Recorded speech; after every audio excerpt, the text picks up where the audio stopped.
Hi there. Welcome once again to Prices at the Pumps on SaltWire, our weekly look at all things energy related. Scott Squires and the energy expert Dan McTagg with you. And Dan, let's get right to it. What are the numbers going to be, or what are you predicting they're going to be anyway, for the Atlantic region with prices being set tomorrow and Friday? What do you got? Well, listen, I hope we listened to SaltWire last week because we predicted bang on some pretty substantial decreases for both gasoline and for diesel. And we saw diesel drop about 4 cents as predicted, gasoline a little bit more towards 5 to 7 cents a liter. It looks like the momentum is going to continue. The markets are really in retreat. That's energy markets. And so if you happen to be in Newfoundland tomorrow, you're looking at a 4.9 cent a liter decrease for gasoline and a smaller, maybe 1 penny decrease for diesel. Again, heading in the right direction, especially when you consider that we're heading into a long weekend across much of Canada with the May 2-4, which of course will be a little earlier, Victoria Day long weekend.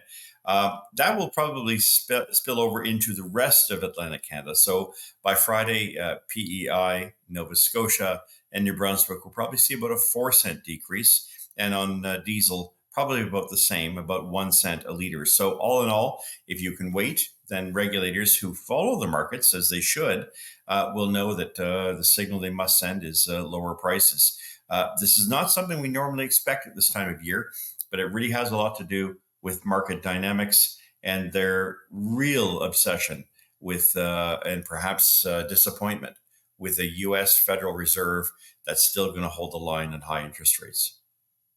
So it looks like there's going to be a little bit of relief at the pumps in the Atlantic region the next couple of days.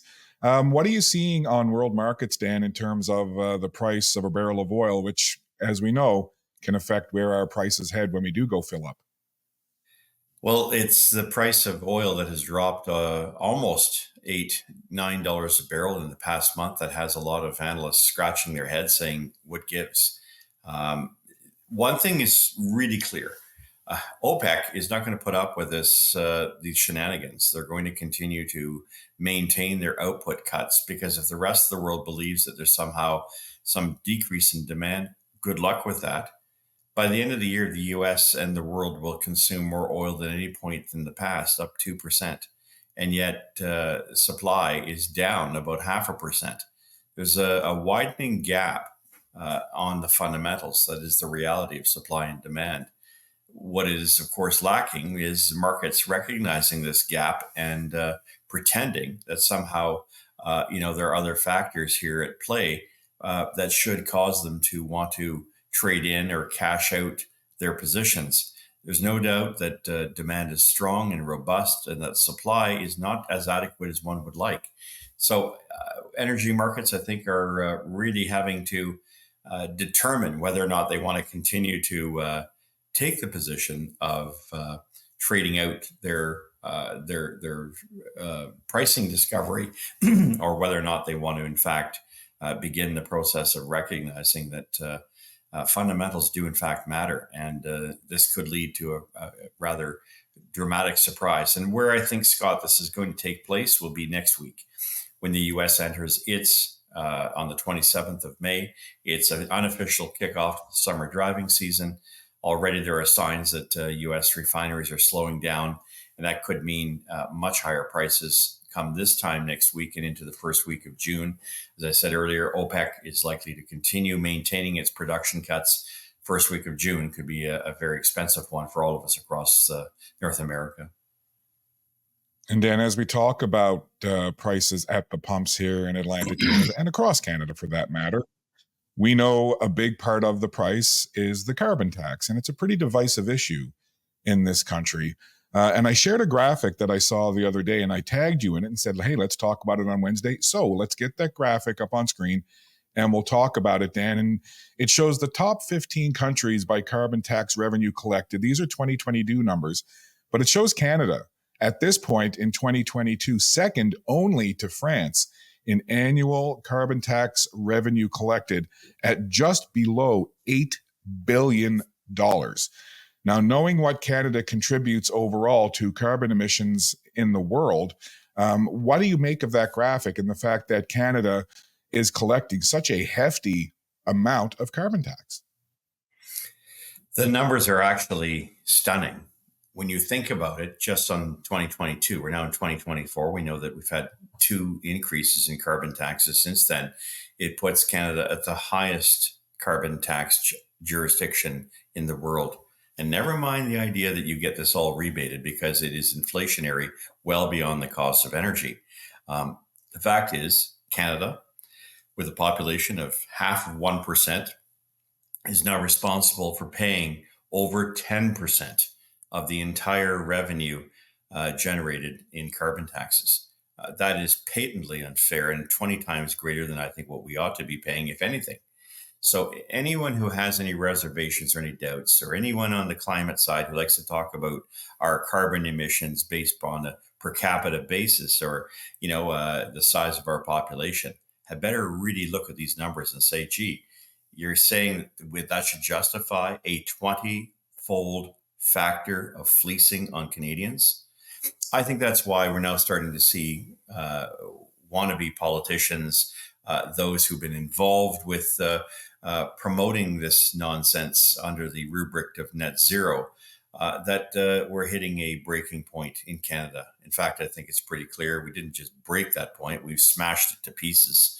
And people like Mark Carney, known for his move to try to divest finances from oil and gas, the very types of things that the world wants, especially from a country like Canada, when they're starting to signal this thing isn't working, you know damn well it's not working. And so I think as long as Liberals remain very stubborn along with their NDP friends, and to maintain this absolute Category 5 fleecing, where you are paying 20 times more than the equivalence of the amount of so-called emissions, or on a per capita basis, you know that the time is nigh for those parties. And I will say it once again, if we don't begin the process of really understanding and moving towards the nix net zero imperative, this country is going to fold economically, among other things. And I don't say those and arrive to those conclusions easily.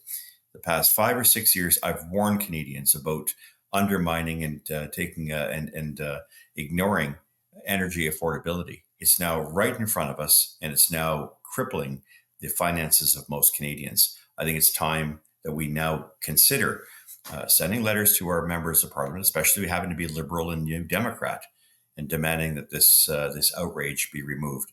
Canadians should not be paying a tax. They should not be paying a second carbon tax. And they should not be paying for thousands of regulations promoting ideas and causing billions of dollars of public money, much of it borrowed, to have to be spent so that we can make a few green folks happy. The reality is, at the end of the day, you're not going to change the weather. No, take my word for it. Not only does the federal government not have any understanding of emissions and how they've risen even despite these things, at the end of the day, you're only undermining the very thing that Canadians once signed up for, and that's our concern about the environment. Real, true environmentalism, not faux pollution, which is what CO2 is. Dan, that's why we appreciate you bringing your insights and your expertise to us here at SaltWire each and every week. And when folks aren't watching you, listening to you here with me on SaltWire, where can they catch up with you? Where can they connect? Yeah, President at Affordable Energy's email. Affordableenergy.ca is our website. You can also look for gas price predictions at gaswizard.ca. And of course, a little bit of fun, Gas Price Wizard on Twitter. Always like to engage and respond to, and maybe use that as a sort of a spring training for what we just did here at SaltWire. Well, it's always fun to follow you on social media, in particular, Twitter/X. And of course, we always appreciate you having you here with us on SaltWire each week. Dan, enjoy the rest of your week. Have a fantastic long Victoria Day weekend. And it'll be great to chat with you next week to see where prices are going and what's happening post May 24th weekend. So enjoy your time, and we'll look forward to chatting again next week. That's great, Scott. Looking forward to it. Doesn't get better than this. Enjoy the long weekend. Thanks, Dan. Bye-bye.